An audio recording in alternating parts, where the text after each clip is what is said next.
3ನೇ ಸ್ಕಂದದಲ್ಲಿ ತಿಳಿಸಿ ಆದ ಮೇಲೆ 4ನೇ ಸ್ಕಂದದಲ್ಲಿ ಗಂಡು ಮಕ್ಕಳ ವಂಶದ ವಿವರಣೆಯನ್ನು ಮಾಡ್ತಾರೆ. ಸ್ವಯಂಭೂಮನುವಿನ ಗಂಡು ಮಕ್ಕಳ ವಂಶದ ವಿವರಣೆ, ಅದಕ್ಕೆ ಮುಂಚೆ ಸ್ವಲ್ಪ ಹೆಣ್ಣು ಮಕ್ಕಳ ವಂಶದ ವಿವರಣೆ ಬಿಟ್ಟದ್ದನ್ನ ಹೇಳ್ತಾರೆ.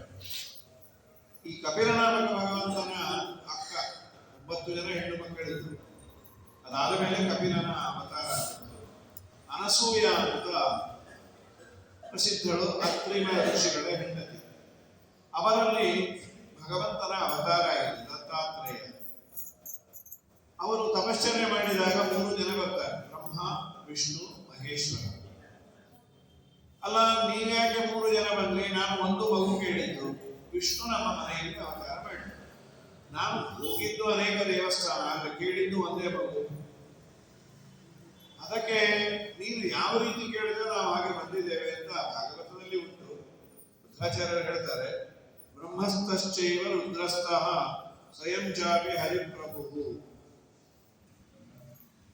ನಾನು ವಿಷ್ಣುವಿನ ದೇವಸ್ಥಾನಕ್ಕೆ ಹೋಗಿ ವಿಷ್ಣುವೇ ಬೇಕು ಅಂದ್ರೆ ಅವನು ಬರ್ತಾರೆ.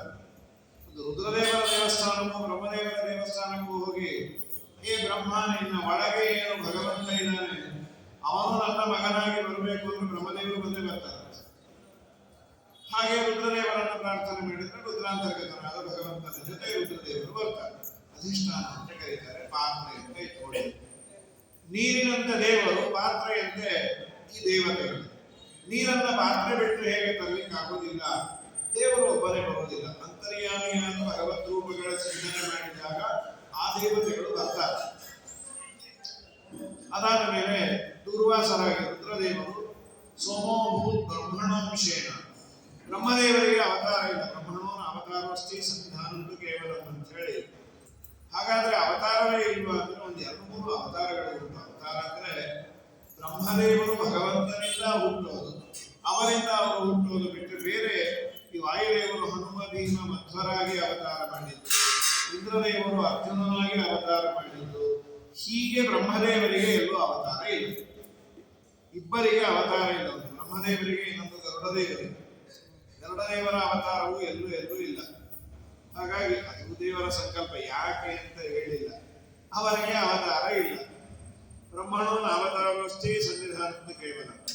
ಹೃದಯ ವಿಷ್ಣುರಾತ್ಮನಶ್ಚ, ತನ್ನಿಂದ ತಾನು ಹುಟ್ಟಿದ್ದಾನೆ, ದೇವರಿಂದ ಹುಟ್ಟಿದ್ದಾನೆ.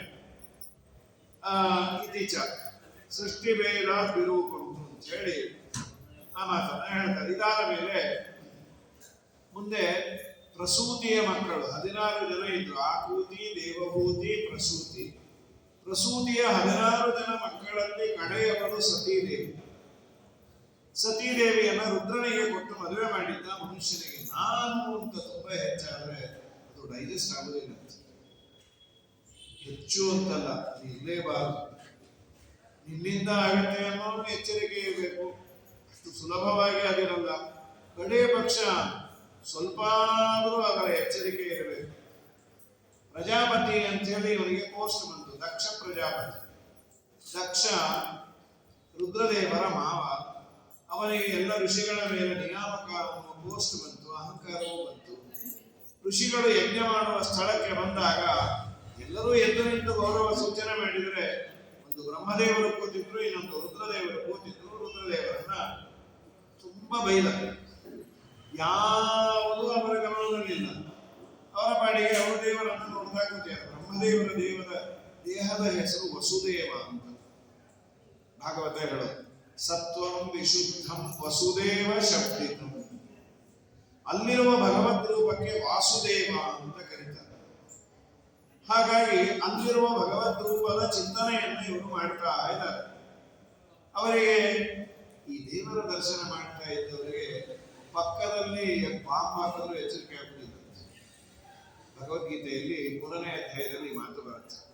ಯಸ್ತು ಆತ್ಮರತಿರೇವ ಸ್ಯಾತ್ ಆತ್ಮತೃಪ್ತಶ್ಚ ಮಾನವಃ ಆತ್ಮನ್ನೇವ ಚ ಸಂತುಷ್ಟಃ ತಸ್ಯ ಕಾರ್ಯಂ ನ ವಿದ್ಯತೆ ಅಂತ ಒಂದು ಶ್ಲೋಕ. ಪ್ರಸಂಗ ಏನು ಅಂದ್ರೆ, ಗೀತೆಯಲ್ಲಿ ಕರ್ಮವನ್ನ ಮಾಡಲೇಬೇಕು ಅಂತ ಕೃಷ್ಣ ಹೇಳಿದ್ದಾನೆ. ಅವರವರಿಗೆ ಹೇಳಿದ ಕರ್ಮಗಳನ್ನ ಮಾಡಲೇಬೇಕು. ಸಾಮಾನ್ಯ ಇಷ್ಟು ಹೇಳಿದ ಮೇಲೆ ಒಂದು ಕೌಂಟರ್ ಪ್ರಶ್ನೆ ಇದ್ದೇ ಇರುತ್ತೆ. ನಿನ್ನ ಅಭಿಪ್ರಾಯದಲ್ಲಿ ಕರ್ಮ ಇನ್ ದಿ ಸೆನ್ಸ್ ಬೆಳಗ್ಗೆ ಸ್ನಾನ, ದೇವರ ಪೂಜೆ, ಅವರವರಿಗೆ ಏನು ವಿಹಿತವಾದದ್ದೋ ಅದನ್ನು ಮಾಡಲೇಬೇಕು ಅಂತಲ್ವಾ? ಹೌದು, ಮಾಡಲೇಬೇಕು. ಹಾಗಾದರೆ ಅಸಂಪ್ರಜ್ಞಾತ ಸಮಾಧಿ ಅಂದ್ರೆ ಕಣ್ಣು ಮುಚ್ಚಿದಾಗ ಒಳಗೆ ಭಗವಂತನ ದರ್ಶನ ಮಾಡುವ ಅಪರೋಕ್ಷ ಜ್ಞಾನಿಗಳು ಆ ಭಗವಂತನ ದರ್ಶನವನ್ನು ಮಾಡಬೇಕಾದರೆ ಅವರು 2-3 ದಿವಸವೂ ಎಚ್ಚರಗೊಳ್ಳದೇ ಇರಬಹುದು. ಅಂಥ ಸ್ಟೇಟಸ್ ಅನ್ನು ಮುಟ್ಟಿದಾಗ ಸ್ನಾನ ಎಲ್ಲಿಂದ ಬಂತು, ಸಂಧ್ಯಾವಂದನ ಎಲ್ಲಿಂದ ಬಂತು? ಆಗಲಿಲ್ಲಲ್ಲ. ಅಸಂಪ್ರಜ್ಞಾತ ಸಮಾಧಿಯನ್ನು ಮಾಡಲೇಬಾರದು. ಮಾಡಿದರೂ ಅಲಾರಂ ಇಟ್ಕೋಬೇಕು. ಏನಿದರ ಕಥೆ?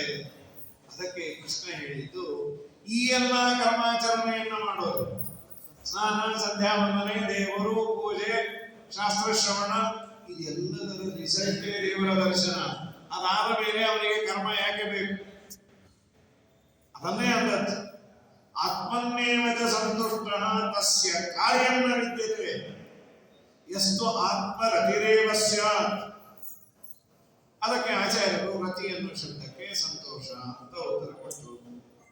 ಭಗವದ್ ದರ್ಶನ ಚರಿತ ಆನಂದವಾನ್. ಆಮೇಲೆ ರತಿ ಅಂದ್ರೆ ದೇವರ ದರ್ಶನ ಆದಾಗ ಒಂದು ಆತ್ಮತೃಪ್ತ. ಏನು ತೃಪ್ತಿ ಅಂದ್ರೆ ದೇವರ ದರ್ಶನವನ್ನ ಮಾಡಿದ ಮೇಲೆ ಹೊರಗಿನ ಬಾಹ್ಯ ಪದಾರ್ಥಗಳ ಬಗ್ಗೆ ಸಾಕು ಭಾವನೆ ಬರುತ್ತೆ. ಸರ್, ನೀವೇನಾದ್ರೂ ಈಗ ದೇವರನ್ನ ನೋಡ್ತಾ ಕೂತ್ರೆ ನಿಮಗೆ ಮರ್ಸಿಡೀಸ್ ಬೆನ್ಸ್ ಕಾರ್ ಹೋಗುತ್ತೆ ಅಂದ್ರು, ಅದರ ಪಾಡಿಗೆ ಅದು ಹೋಗಿ ನನಗೆ ಬೇಡ ಅಂತ. ದೇವರ ದರ್ಶನದಿಂದ ಅವರಿಗೆ ತೃಪ್ತಿ ಬಂದ್ಬಿಟ್ಟಿರುತ್ತೆ. ಆತ್ಮನ್ನೇವದ ಸಂತುಷ್ಟ. ಮತ್ತೆ ಅದೇ ಪದ ಇದೆಯಲ್ಲ ಅಂದ್ರೆ ಮಧ್ವಾಚಾರ್ಯರು ಮತ್ತೆ ಬರೀತಾರೆ, ವಿಷಯಗಳಲ್ಲಿ ನನಗೆ ಅಲಂಬುದ್ಧಿ ಸಾಕು ಅಂತ ಬಂದಿದೆ. ದೇವರ ದರ್ಶನದಿಂದ ಆದ ಆನಂದ ಪ್ಲಸ್ ವೈರಾಗ್ಯ ಎರಡು ಸೇರಿ ಒಂದು ತೃಪ್ತಿ ಇರುತ್ತೆ. ಸದ್ಯ ಅದನ್ನು ನಾನು ಬೇಡ ಅನ್ನಲ್ಲ. ಮೊದಲು ಬೇಡ ಅನ್ನೋದು ಎಲ್ಲಿ ನನಗೆ ದೇವರ ದರ್ಶನಕ್ಕೆ ತೊಂದರೆ ಆಗತ್ತೋ ಬೇಡ ಅಂತೀನಿ. ಈಗ ಮನಪೂರ್ವಕವಾಗಿ ಬೇಡ ಅಂತ ಆತ್ಮನ್ನೇವತ ಸಂತುಷ್ಟ. ಸೊ ಅಸಂಪ್ರಜ್ಞಾತ ಸಮಾಧಿಯಲ್ಲಿ ಇದ್ದ ವ್ಯಕ್ತಿಗೆ ಯಾರೇ ಏನೇ ಮಾಡಿದ್ರು ಏನು ಗೊತ್ತಾಗುವುದಿಲ್ಲ. ಇದು ಸಾಮಾನ್ಯ ಮನುಷ್ಯರದೇ ಹೀಗಾಗದೆ ಮಹರುದ್ರ ದೇವರು ಮನೋಭಿಮಾನಿಗಳು ಅವರು ದೇವರನ್ನು ನೋಡ್ತಾ ಕೂತಾಗ ಅವರಿಗೆ ವಾಸ್ತವಿಕವಾಗಿ ಹಲವಾರು ವ್ಯಾಖ್ಯಾನವನ್ನು ಮಾಡ್ತಾ ಮಾನಸಿಕವಾಗಿ ನಾನು ನಮಸ್ಕಾರ ಮಾಡದೆ ಅಂತಾರೆ. ಅದನ್ನು ತಿಳ್ಕೊಂಡಿಲ್ಲ. ನಾನೇನ್ ಮಾಡಿ ಶಾಪ ಕೊಟ್ಟ, ನಾಳೆಯಿಂದ ಇವರಿಗೆ ಯಜ್ಞದಲ್ಲಿ ಆಗುವುದೂ ಇಲ್ಲ ಅಂತ. ಅದಕ್ಕೂ ಅವರು ಮಾತಾಡಲಿಲ್ಲ. ಮನೆಗೆ ಬಂದು ಯಾರೇ ತನ್ನ ಮನೆಯಲ್ಲೇ ಯಜ್ಞ ಇಟ್ಟುಕೊಂಡ ಲಕ್ಷ. ಅದರ ಉದ್ದೇಶ ಏನಂದ್ರೆ ರುದ್ರದೇವರ ಅಪಮಾನ. ಈ ತರಹದ ಬ್ಯಾನರ್ ಯಾರು ಮಾಡಿರಲ್ಲ. ರುದ್ರದೇವರ ಅಪಮಾನಕ್ಕಾಗಿ ಹೋಮ ಹಾಗೆ ಇಟ್ಟುಕೊಂಡ. ಎಲ್ಲರೂ ಅವರ ಮನೆ ಮುಂದೆ ಹೋದ್ರು. ಕೈಲಾಸದ ಮುಂದೆ ಸತಿದೇವಿಯನ್ನ ಕೇಳಿದಾಗ ಅವಳು ನಮ್ಮ ಅಪ್ಪನ ಮನೆಯಲ್ಲಿ ಯಜ್ಞ ಅಂತ ಹೇಳಿಲ್ಲ, ನಿಮ್ಮ ಮಾವನ ಮನೆಯಲ್ಲಿ ಯಜ್ಞ, ನಾವು ಹೋಗುವ. ನಿಮ್ಮಪ್ಪ ಕರೆದಿಲ್ಲಲ್ಲ, ನೀವೇ ಹೇಳಿದ್ರಿ 3 ಕಡೆ ಕರೀದೇ ಇದ್ರು ಹೋಗೋದು. ಗತಂ ಸತಾಯ ಪಿತೃಗೇಹ ಗೌತಕಂ ನಿಶಮ್ಯ ದೇಹ ಸುರವೈಯನೆಂಗದೆ ಅನಾಹುತಾತ್ಯಭಿಯಂತಿ ಬಂಧುಷು ಭರ್ತುರ್ಗುರುರ್ದೇಹ ಕೃತಶ್ಚ ಕೇತನಂ. ಗಂಡನ ಮನೆಗೆ ದೇಹ ಕೊಟ್ಟ ತಂದೆ ಮನೆಗೆ ಹಾಗೂ ಗುರುಗಳ ಮನೆಗೆ ಇನ್ವಿಟೇಷನ್ ಬೇಡ. ನೀನು ಹೇಳಿದ್ದೆಲ್ಲ ನಿಜ. ಅಪಮಾನ ಮಾಡೋದಾದ್ರೆ ಯಾರ ಮನೆಗೂ ಹೋಗಬಾರ್ದು. ನಿಮ್ಮಪ್ಪ ದೇವರ ಪ್ರೀತಿಗಾಗಿ ಇಟ್ಕೊಂಡಿಲ್ಲ, ನಮ್ಮ ಅಪಮಾನಕ್ಕಾಗಿ ಇಟ್ಟುಕೊಂಡಿರೋದು ಅಂತ ಹೇಳಿದ್ರು. ಕೇಳಲಿಲ್ಲ. ಸತಿದೇವಿ ಬಂದ್ಯಾಳೆ, ಅಪಮಾನವೂ ಆಯಿತು, ದೇಹತ್ಯಾಗವನ್ನೇ ಮಾಡೋದು. ನಾರದರು ಬಂದು ರುದ್ರದೇವರನ್ನು ಭೇಟಿಯಾದಾಗ ರುದ್ರದೇವರಿಗೆ ಆ ವಿಷಯವನ್ನು ತಿಳಿಸ್ತಾರೆ. ಜಟೆಯನ್ನು ಕಿತ್ತಿ ಬಡದಾಗ ವೀರಭದ್ರ ಹೋಗಿ ಬಾ ರಕ್ಷಂ ಸಯಜ್ಞಂ ದೇಹಿ, ಎಲ್ಲ ಪಿಶಾಚಿಗಳ ಒಟ್ಟಿಗೆ ಬಂದು ಧ್ವಂಸವನ್ನು ಮಾಡಿ ಹೋದ್ರು. ಆಮೇಲೆ ಮತ್ತೆ ರುದ್ರದೇವರನ್ನ ಪರಮಾತ್ಮ ಬ್ರಹ್ಮದೇವರು ಕರೆಸಿ ಸಮಾಧಾನ ಮಾಡಿ ಮಾವನ ತಲೆಯನ್ನ ಇಟ್ಟುಬಿಡುವಾಗ ಮಾವನಿಗೆ ಮೇಕೆ ತಲೆಯನ್ನ ಇಟ್ಟು ಇದ್ದ ತಲೆ ಹೋಗಿ ನಾನು ಅಂತಂದರ ಹಣೆ ಬರಹ. ಇಲ್ಲೊಂದು ಸುಂದರವಾದ ತಾತ್ಪರ್ಯವನ್ನು ಬರೀತಾರೆ ಮಧ್ವಾಚಾರ್ಯ. ಈ ದಕ್ಷನ ತಲೆಯನ್ನ ಕಡೆದು ಕುಂಡಕ್ಕೆ ಹಾಕಿದಾಗ ಮತ್ತೆ ಕುಂಡಕ್ಕೆ ಹಾಕಲಿಲ್ಲ, ತಲೆ ಕಡೆದು ಕೆಳಗೆ ಬಿತ್ತು, ಮತ್ತೆ ಸೇರ್ಕೊಳ್ತಾ ಇತ್ತು. ಯಾಕೆ ಹೀಗಾಯ್ತು? ವೈಷ್ಣವ ಯಾಗವನ್ನು ಮಾಡ್ತೇವೆ ಅಂತ ಸಂಕಲ್ಪ ಮಾಡಿದಾಗ ಆ ಯಾಗ ಪರಿಪೂರ್ಣ ಆಗುವವರೆಗೂ ಅವನ ತಲೆಯನ್ನ ಕಾಯುವುದು ದೇವರ ಜವಾಬ್ದಾರಿ ಇತ್ತು. ಅದಕ್ಕೆ ಆ ತಲೆ ಮತ್ತೆ ಮತ್ತೆ ಬರ್ತಾ ಇತ್ತು. ಅದಕ್ಕೆ ವೀರಭದ್ರನಿಗೆ ಇದು ಗೊತ್ತಾಯಿತು, ತನ್ನ ಶಕ್ತಿ ಸಾಕಾಗೋದಿಲ್ಲ, ಮೂಲರೂಪಿ ದೇವರನ್ನೇ ಕರೆಯುವಂತ ರುದ್ರನನ್ನ ಕರೆದು ರುದ್ರದೇವರ ಒಳಗಿರುವ ನರಸಿಂಹದೇವರಿಗೆ ಇವನ ತಲೆಯನ್ನ ನಾನು ಬಲಿಯನ್ನಾಗಿ ಕೊಡ್ತೇನೆ ಅಂತ ಸಂಕಲ್ಪ ಮಾಡಿ ಅವನು ಒಂದು ವೈಷ್ಣವ ಯಾಗವನ್ನು ಸಂಕಲ್ಪ ಮಾಡಿದ. ವೀರಭದ್ರ ವೈಷ್ಣವ ಯಾಗವನ್ನು ಸಂಕಲ್ಪ ಮಾಡಿದ ಕೂಡಲೇ ಇವನ ತಲೆ ಕೆಳಗೆ ಬಿದ್ದು ಕುಂಡದಲ್ಲಿ ಹಾಕಿದ. ಆದ ಮೇಲೆ ಅವನ ತಲೆ ಹೋಯ್ತು. ಅಲ್ಲ, ತಲೆಯನ್ನ ಹೋಗುವುದಿಲ್ಲ ಅಂತ ಹೇಳಿ ತಲೆ ಹೋಯ್ತಲ್ಲ. ಆದರೆ ಅವನಿಗೆ ನಂದೀಶ್ವರನ ಶಾಪ ಇತ್ತು, ನಿನ್ನ ತಲೆ ಹೋಗ್ಲಿ ಮೇಕೆ ತಲೆ ಬರಲಿ. ಅದಕ್ಕೆ ಮೇಕೆ ತಲೆ ಬಂತು. ಇಲ್ಲಿ ಇಬ್ಬರದು ವೈಷ್ಣವ ಯಾಗಬೇಕು, ಒಂದು ದಕ್ಷನದ್ದು, ಇನ್ನೊಂದು ವೀರಭದ್ರನದ್ದು. ವೀರಭದ್ರನ ಯಾಗಕ್ಕೆ ಪ್ರಿಯಾರಿಟಿ ಯಾಕೆ? ಅದಕ್ಕೆ ಹೇಳ್ತಾರೆ, ವೀರಭದ್ರನ ಯಾಗದಲ್ಲಿ ಪ್ರಿಯಾರಿಟಿ ಅಂತಲ್ಲ, ಇವನಿಗೆ ಮೇಕೆ ತಲೆ ಬರಬೇಕು ಅಂತ ಶಾಪ ಇತ್ತಲ್ಲ, ಇವನ ಇದ್ದ ತಲೆನೇ ಇದ್ರೆ ಮೇಕೆ ತಲೆ ಬರೋದೇ. ಅದಕ್ಕೆ ಅವನ ತಲೆಯನ್ನ ಕುಂಡದಲ್ಲಿ ಸುಟ್ಟು ಹೋದ ಮೇಲೆ ಮತ್ತೆ ಮೇಕೆ ತಲೆಯನ್ನ ಇತ್ತು ಅಂತ ಅವನು ಬೇಡಿಕೊಳ್ತಾನೆ. ಆಯ್ತು, ಇನ್ನೆಂದು ಹೀಗೆ ಮಾಡಬೇಡ ಅಂತ ಅನುಗ್ರಹವನ್ನು ಮಾಡ್ತಾರೆ. ಇದಾದ ನಂತರದಲ್ಲಿ ಮುಂದೆ ಉತ್ತಾನಪಾದ ಕಥೆಯನ್ನ, ಉತ್ತಾನಪಾದನ ಹೆಂಡತಿಯರು ಸುನೀತಿ, ಸುರುಚಿ. ಸುರುಚಿಯ ಮಗ ಉತ್ತಮ, ಸುನೀತಿಯ ಮಗನೇ ಧ್ರುವ. ಧ್ರುವರಾಜರು ಆಟ ಆಡ್ತಾ ಅಮ್ಮನ ತೊರೆ ಮೇಲೆ ಬಂದು ಕೂಡಬೇಕು, ಉತ್ತಮ ಕೂತಿದ್ದಾನೆ ಅಂದಾಗ ಅವನು ಕೂಡಿಸ್ಕೊಳ್ಳಿಕ್ಕೆ ಇದ್ರೆ ಹೆಂಡತಿ ಬೇಡ. ಸುರುಚಿ, ನನ್ನ ಹೊಟ್ಟೆಯಲ್ಲಿ ಹೊಂದವರು ಮಾತ್ರ ಅಲ್ಲಿ ಕೂಡುವ ಅಧಿಕಾರ, ಸ್ವಲ್ಪ ಅವನು ಹೆಂಡತಿಯ ಮಾತನ್ನು ಕೇಳೋದು. ಪಾಪ ಧ್ರುವರಾಜನಿಗೆ ಅಪಮಾನವಾಯಿತು. ಅವಳು ಬೈದು ಕಳಿಸಲು, ಹೊಡೆದು ಕಳಿಸಲು. ಅಮ್ಮನ ಬಳಿ ಬಂದಾಗ ಅಮ್ಮನ ನಾನೇನ್ ಮಾಡಲಿ, ಬೇರೇನೆ ಎಂದು ಹೊಲ ಬೈದರೆ ಗಂಡನೇ ಸರಿ ಇಲ್ಲ ಅಂದ್ರೆ ನಾನೇನು ಮಾಡ್ಲಿಕ್ಕಾಗಲ್ಲ. ಆದರೂ ನಿಮ್ಮಪ್ಪನ ಸಿಂಹಾಸನದ ಮೇಲೆ ಕೂಡುವಂತಹ ಭಾಗ್ಯ ಬೇಕು ಅಂದ್ರೆ ದೇವರನ್ನು ಪ್ರಾರ್ಥನೆ ಮಾಡು. ನಮ್ಮ ದೇವರು ಹೇಳ್ತಾನೆ, ತಪಸ್ಸು ಮಾಡಿದರೆ ನಿನಗೂ ಸಿಗ್ತಾನೆ, ಅರಣ್ಯಕ್ಕೆ ಹೋಗು. ಅಪರೂಪ ಹರಿನಾಮ ಜಪಿಸುವ ಮನುಜಗೆ ಅಪಮಾನವಾದರೆ ಒಳ್ಳೆಯದು. ಅಪಮಾನದಿಂದಲೇ ತಪವೃದ್ಧಿಯಾಗುವುದು, ಅಪಮಾನದಿಂದ ಪುಣ್ಯ ಸಫಲವಾಗುವುದು. ಅಪಮಾನದಿಂದಲೇ ನೃಪಧರಾಯಗೆ ಕಪಟ ನಾಟಕ ಕೃಷ್ಣ ಪರೋಕ್ಷವಾದನು. ಅಪಮಾನವಾದರೆ ಒಳ್ಳೆಯದು. ಸಾಧಕರಿಗೆ ಅಪಮಾನ ಆದ್ರೆ ಬಿಡಿಲಿಕ್ಕೆ ಅದು ಅವಕಾಶ. ಇನ್ನೊಂದ್ಸಲಿ ನಾನು ಸಾಧಿಸ್ಬೇಕು. ಅಯೋಗ್ಯರಿಗೆ ಆದರೆ ಅದು ನಾಶ ಆಗ್ಬೇಕು. ಒಂದು ಅವನು ಉಳಿಬೇಕು, ಒಂದು ನಾನು ಉಳಿಬೇಕು. ಒಂದ ಅವನನ್ನು ಕೊಂದು ಇವನು ಜೈಲಿಗಾದ್ರೂ ಹೋಗ್ತಾನೆ, ಇಲ್ಲ ಇವನೇ ಕೃಷ್ಣಾರ್ಪನಾದ್ರೂ ಆಗ್ತಾನೆ. ಸಾಧಕರ ಹಾಗಲ್ಲ, ನನಗೆ ಇದು ಪೆಟ್ಟು ಬಿದ್ದಿದೆ, ನಾನು ಪ್ರಪಂಚಕ್ಕೆ ನಾನೇನು ಅಂತ ತೋರಿಸ್ತೇನೆ. ಅಪಮಾನವಾದರೆ ಒಳ್ಳೆ ಧ್ರುವರಾಜರಿಗೆ ದೇವರ ದರ್ಶನ ಆಯಿತು. ಅದೇ ತುಂಬಾ ಮಾನ ಆಗಿಬಿಟ್ರೆ, ಸದಾ ಮರ್ಯಾದೆ, ಸದಾ ಅವನಿಗೆ ಎಲ್ಲ ಕಡೆ ಹೀಗೆ ಬನ್ನಿ ರೆಡ್ ಕಾರ್ಪೆಟ್ ಹಾಸ್ತಾ ಇದ್ರೆ ಅವನ ತಲೆ ನಿಂದ ಹಾಳಾಗೋದೆ. ಮಾನದಿಂದ ತಪಾನಿಯಾಗುವುದು. ಮಾನಿ ದುರ್ಯೋಧನಗೆ ಹಾನಿಯಾಯಿತು ಜಗದಿ. ಮಾನಪಮಾನ ಸಮಗೆ ಅಪಮಾನವಾದರೆ ಒಳ್ಳೆಯದು. ಮಾನದಿಂದ ತಪ ಹಾನಿಯಾಗುವುದು. ಮಾನದಿಂದ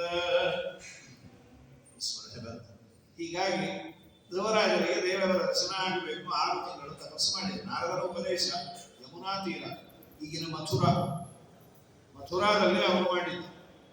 ಯಮುನಾ ತೀರದಲ್ಲಿ ನಿಂತು ತಪಸ್ಸು ಮಾಡಿದರೆ 6 ತಿಂಗಳಿಗೆ ದೇವರ ದರ್ಶನ ಆಯಿತು. ವಾಸುದೇವ ರೂಪಿ ಭಗವಂತನನ್ನು ನೋಡ್ತಾರೆ. ಏನೇನೋ ಮಾಡಬೇಕು ಅಂದಾಗ ದೇವರೇ ಸ್ಪರ್ಶ ಮಾಡ್ತಾರೆ ಕಂಬುವನ್ನ. ಸುಂದರವಾಗಿ ದೇವರ ಸ್ತೋತ್ರ ಮಾಡ್ತಾರೆ. ಇವತ್ತು ಪ್ರವಿಶ್ಯ ಮಮ ವಾಚಮಿ ಮಾಂ ಪ್ರಸುಪ್ತ ಸಂಜೀವಯಂತೆ ಕಿಲ ಶಕ್ತಿಧರ ಸ್ವಧಾಮ್ನ ಅನ್ಯಾಂಶ್ಚ ಹಸ್ತಚರಣ ಶ್ರವಣ ತ್ವಗಾದಿ ಪ್ರಾಣಾನ್ನಮೋ ಭಗವತೆ ಪುರುಷಾಯ ತುಭ್ಯ. ನೀನು ಒಳಗೆ ನಿಂತು ಆಡಿಸಿದರೆ ಒಂದು, ಇಲ್ಲ ಅಂದ್ರೆ ಇಲ್ಲ. ಆಡುವವನು ನಾನಲ್ಲ, ಆಡಿಸೋನು ನೀನು. ಹೊಡುವವನು ನಾನಲ್ಲ, ನುಡಿಸೋನು ನೀನು. ಎಲ್ಲಾ ಇಂದ್ರಿಯಗಳು ನಿನ್ನ ಅಧೀನ.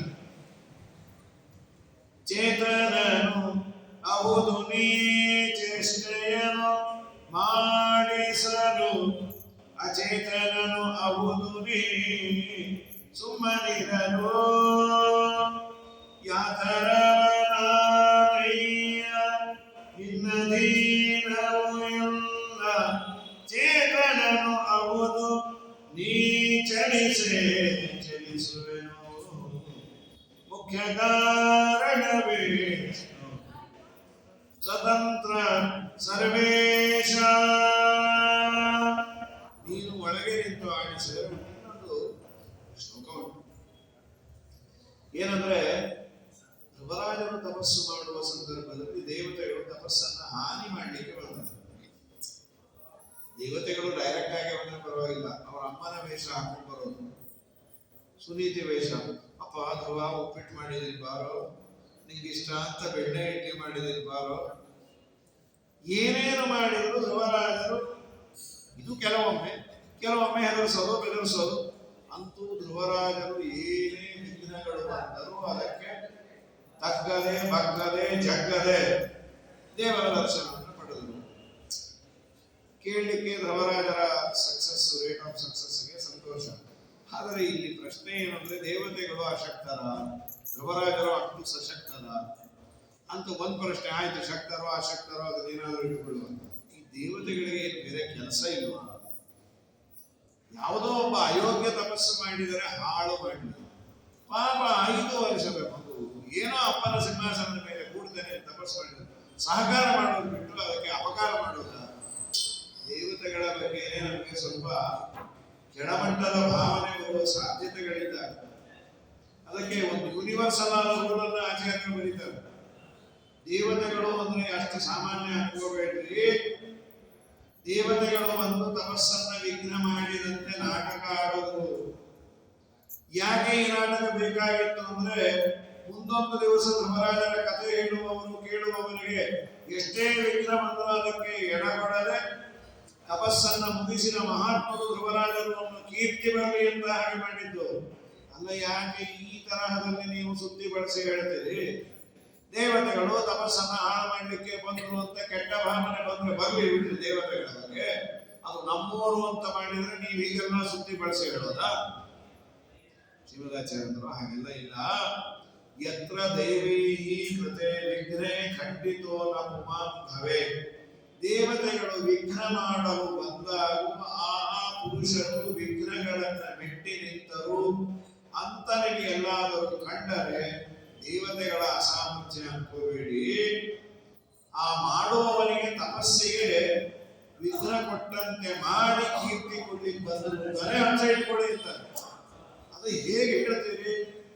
ಏನು ಶ್ರೀಮದಾಚಾರ್ಯ ಹೇಳಿದ್ದು ಅಂದ್ರೆ, ಅಲ್ಲಿ ಬಂದವರು ಯಾರೋ ಸಾಮಾನ್ಯರಲ್ಲ, ತಚ್ಚಿತ್ತಾದಿ ಅಭಿಮಾನಿನ ಒಳಗೆ ನಿಂತು ಪ್ರೇರಣೆ ಮಾಡುವಂತಹ ಚಿತ್ತಾದಿ ಅಭಿಮಾನಿ ದೇವತೆಗಳು. ಆಚಾರ್ಯರು ಬರೀತಾರೆ, ತತ್ರ ತದ್ಯಶಸೇ ವಿಘ್ನಂ ಕುರ್ಯುರ್ನತು ವಿಘಾತಯೇ ಯತ್ರ ಖಂಡಿತತ ತತ್ರ. ಎಲ್ಲೇ ವಿಘ್ನವನ್ನ ಮಾಡಿದಾಗ ತಪಸ್ಸು ನಿಂತೋಗತ್ತೆ, ಅಲ್ಲಿ ದೇವತೆಗಳು ಬಂದದ್ದು ವಿಘ್ನ ಮಾಡಲಿಕ್ಕೆ ಅಂತ. ಯಾಕೆ ಈ ಮಾತನ್ನು ಇಟ್ಕೋಬೇಕು ಅಂದ್ರೆ, ಸತ್ಯಕಾಮ ಯಥೋ ದೇವ. ದೇವರ ಅನುಗ್ರಹದಿಂದ ದೇವತೆಗಳಿಗೆ ಒಂದು ಯೋಗ್ಯತೆಯನ್ನು ದೇವರು ಕೊಟ್ಟಿದ್ದಾರೆ. ಸತ್ಯಕಾಮ, ಅವರು ಏನು ಅನ್ಕೊಳ್ತಾರೋ ಅದಾಗತ್ತೆ, ಏನು ಆಡ್ತಾರೋ ಅದಾಗತ್ತೆ. ದೇವತೆಗಳವರೆಗೂ ಯಾಕೆ ಹೋಗ್ಬೇಕ್ರಿ? ಒಬ್ಬ ಯೋಗ್ಯ ವ್ಯಕ್ತಿ ಸದಾಚಾರ ಸಂಪನ್ನನಾದನು, ಅವನ ಬಾಯಿಂದ ಒಳ್ಳೆ ಮಾತಾಡಿದ್ರೆ ಅದು ಒಳ್ಳೆಯದಾಗುತ್ತೆ, ನಿಮಗೆ ಒಳ್ಳೆಯದಾಗಲಿ. ಅವನು ಕೊಟ್ಟ ಮಂತ್ರಾಕ್ಷತೆಯಿಂದ ನಮ್ಮ ಕೆಲಸ ಆಗುತ್ತೆ. ದೇವತೆಗಳು ತುಂಬಾ ದೂರ. ಪ್ರಾಮಾಣಿಕವಾಗಿ ಬದುಕಿ ಯೋಗ್ಯ ರೀತಿಯಿಂದ ಇದ್ದವನು ಕೊಟ್ಟ ಮಂತ್ರಾಕ್ಷತೆ ಆಡಿನ ಮಾತಿಗೆ ಈ ತಾಕತ್ತಿದೆ ಅಂದ್ರೆ ಏನು ದೇವತೆಗಳು? ತಚ್ಚಿತ್ತಾದಿ ಅಭಿಮಾನಿನ. ಶಿವದಾಚಾರ್ಯ ಬರೀತಾರೆ, ಸತ್ಯಕಾಮ ಯಥೋ ದೇವಾಹ ತೇ ಚಿತ್ತಾದಿ ಅಭಿಮಾನಿನ. ಅವರೆಲ್ಲ ಮನ ಮನಸ್ಸು ಇಂದ್ರಿಯ ಅವುಗಳಿಗೆ ಅಭಿಮಾನಿ. ತಪಸ್ಸು ಮಾಡಬೇಕು, ನಿಂತು ತಪಸ್ಸು ಮಾಡ್ಯಾರ. ನಿಂತು ತಪಸ್ಸು ಮಾಡಲಿಕ್ಕೆ ಕಾಲಿಗೆ ಶಕ್ತಿ ಕೊಟ್ಟವರು ಯಾರು? ಸದಾಚಾರ ಸ್ವಾಮಿಗೆ ವ್ಯಾಖ್ಯಾನ ಮಾಡ್ತಾ ಒಬ್ಬ ಟಿಪ್ಪಣಿಕಾರ ಬರೀತಾರೆ, ಒಂದು ಸಣ್ಣ ಕಾರ್ಯ ನಮ್ಮ ಜೀವನದಲ್ಲಿ ಆದ್ರೆ ಒಂದು ರಥೋತ್ಸವ ಆಗುತ್ತೆ ಚಿಂತನೆ ಮಾಡಿ. ಅಂದ್ರೆ ಒಂದು ರಥೋತ್ಸವ ಆಗಬೇಕಾದ್ರೆ ಏನೇನು ಪ್ರೋಸೆಸ್ ಆಗತ್ತೆ, 10 ಜನ ಅದರಲ್ಲಿ ಭಾಗವಹಿಸಬೇಕು, 10 ಜನದ ಎಫರ್ಟ್ ಇದ್ದರೆ ರಥೋತ್ಸವ ಹೇಗಾಗುತ್ತೋ ಅದರಂತೆ ನಮ್ಮ ದೇಹದಲ್ಲಿ ಏನಿಲ್ಲ. ನಾನು ಅಲ್ಲಿ ನಿಂತು ರಾಯರ ವೃಂದಾವನ ದರ್ಶನ ಮಾಡಿದ್ರೆ ಅಂದ್ರೆ ಅದೊಂದು ರಥೋತ್ಸವ. ಅಂದ್ರೆ ಯಾಕೆ? ಕಣ್ಣು ರಾಯರನ್ನ ನೋಡ್ಲಿಕ್ಕೆ ಕಣ್ಣು ಕಾಣಿಸಬೇಕು. ಕಣ್ಣು ಕಾಣಿಸಬೇಕಾದರೆ ಬರೀ ಕಣ್ಣು ಕಂಡರೆ ಸಾಕಾಗುವುದಿಲ್ಲ. ಆತ್ಮ ಮನಸ ಸಂಯುಜ್ಯತೆ ಮನ ಇಂದ್ರಿಯೇಣ ಇಂದ್ರಿಯಂ ಅರ್ಥೇನ. ಇಂದ್ರಿಯಕ್ಕೂ ಮನಸ್ಸಿಗೂ ಕಾಂಟ್ಯಾಕ್ಟ್, ಆ ಇಂದ್ರಿಯಕ್ಕೂ ಪದಾರ್ಥಕ್ಕೂ ಕಾಂಟ್ಯಾಕ್ಟ್ ಆಗಬೇಕು. ಇಷ್ಟೇ ಸಾಕ? ಇಲ್ಲ, ಆ ಮನಸ್ಸು ಇನ್ನೆಲ್ಲೋ ಹೋದರೆ ಆಗೋದಿಲ್ಲ.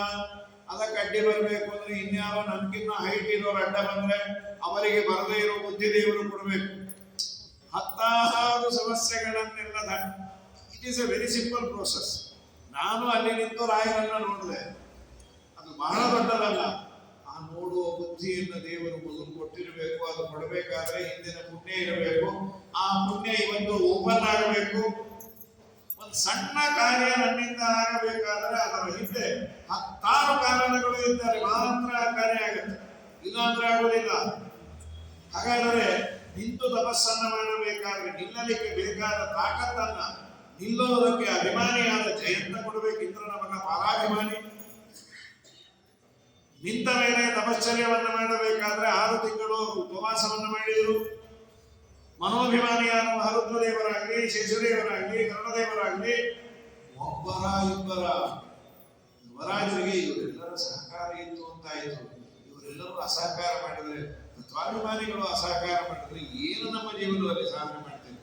ಅವರು ಮಾಡಿದ್ದು ನಮ್ಮ ಗಮನಕ್ಕೆ ಬರೋದಿಲ್ಲ, ನಾನೇ ಮಾಡಿದೆ ಅಂತ ಹೊಡ್ಕೋತೀವಿ ವಿನಃ ಅವ್ರೇನಾದ್ರೂ ನಿನ್ನಿಷ್ಟ ನೀ ಏನಾದ್ರೂ ಮಾಡ್ಕೋಪ ಅಂತ ಹೊರಟ್ರೆ ಕರ್ಣಾಭಿಮಾನಿ ಸುರರು ದೇಹವ ಬೆರಳು ಕುರುಡ ಕಿರುಡ ಮುಖ ಎಂದೆನಿಸುವ.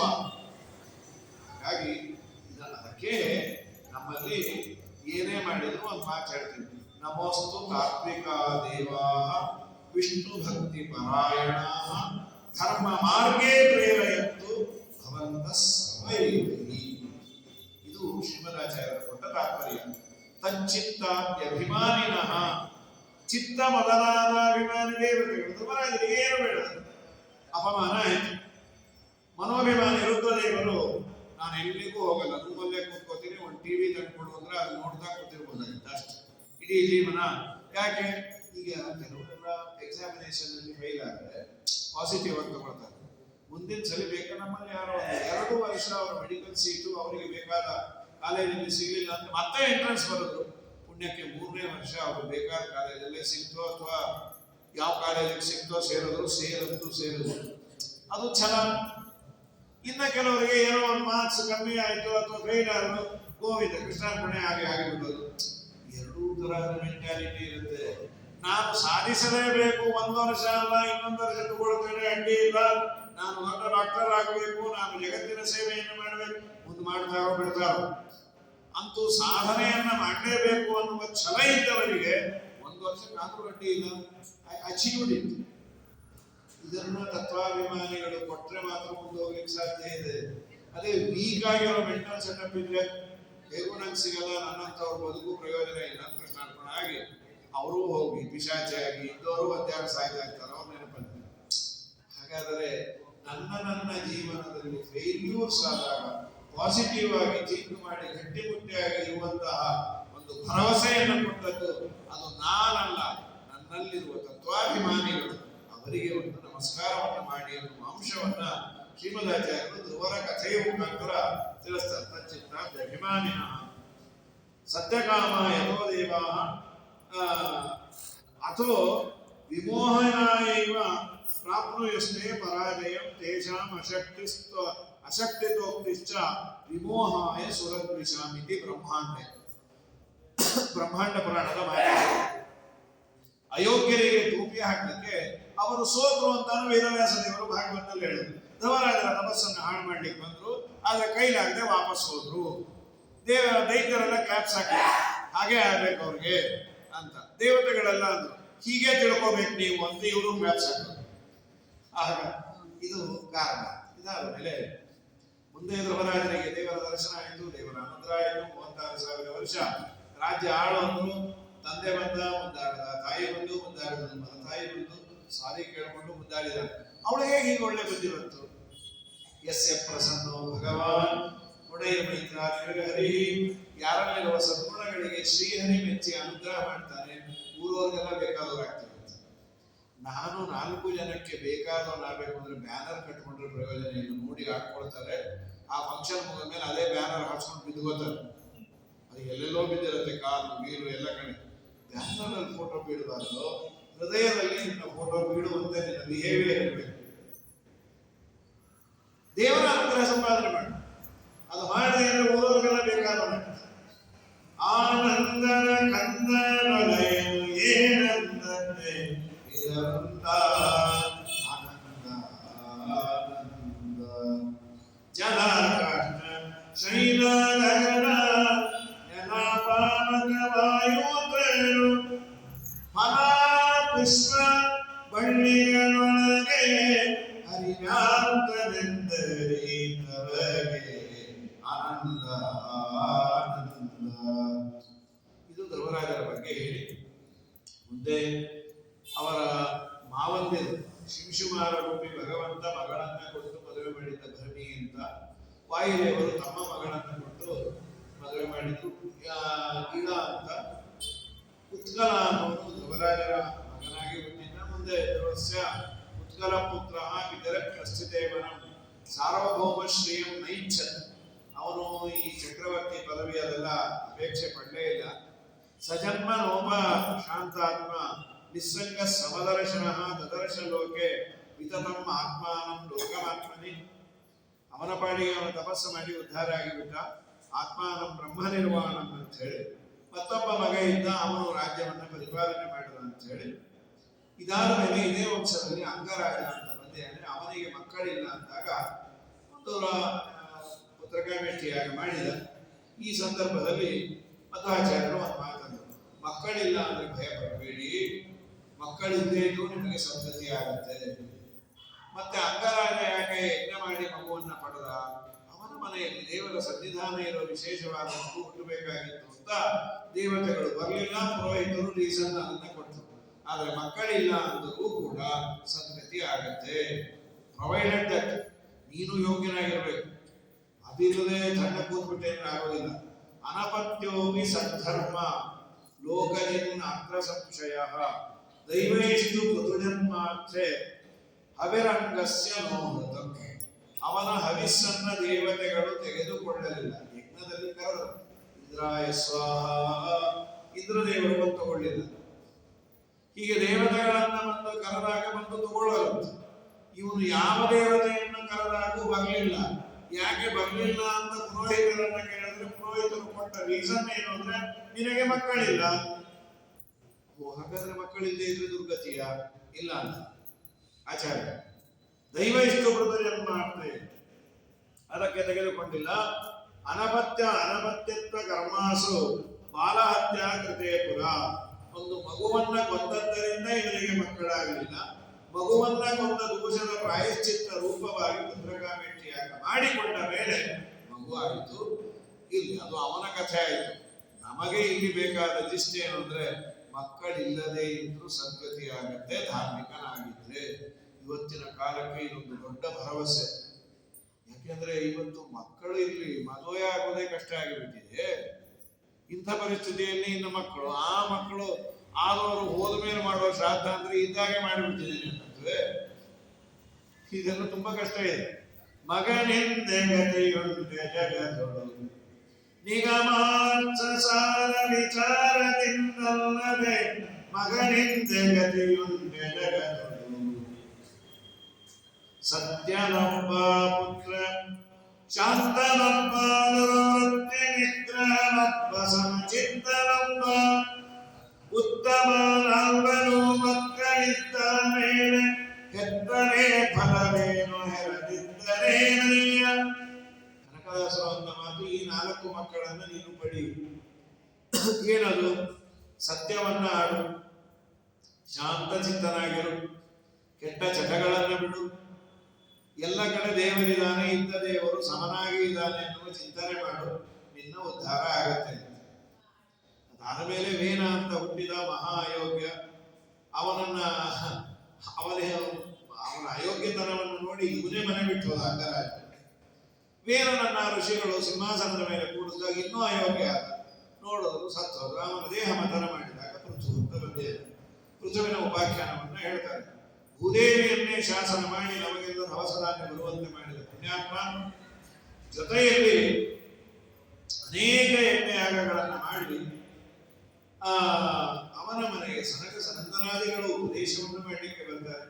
ಅವನು ಸ್ವಯಂ ಉಪದೇಶ ಮಾಡುವಂತೆ.